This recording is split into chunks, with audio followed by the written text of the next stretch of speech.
Hello guys, so today we'll be discussing about sketching a circle in 2D sketches in SolidWorks. So there are two type of circles in SolidWorks 2D module. First one, simple circle. It sketches a center based circles. Second one, parameter circles. So it sketches a parametric based circles.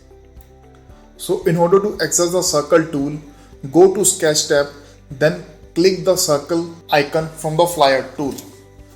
Or you can access it from the menu.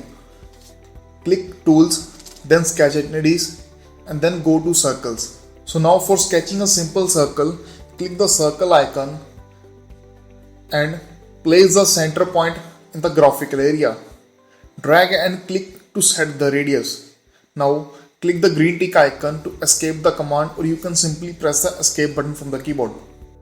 Now coming to the parameter circles. So to sketch the parameter based circles, click the parameter circle icon from the flyer tool in the sketch tab. Now click the point to place the parameter in the graphical area.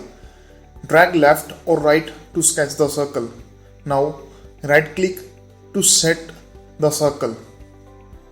Now press escape to exit the command. So to modify a circle in an open sketch, there are multiple methods. First one, increase the parameter by dragging its edge away from its center point. Second one, decrease the parameter by dragging its edge toward its center point. Third one, move the circle by dragging its center point.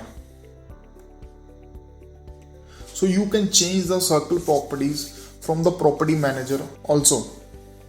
So in an open sketch, select the circle and edit its property in the circle property manager. You can specify any appropriate combination of the following parameter to define the circle if the circle is not constrained by relations.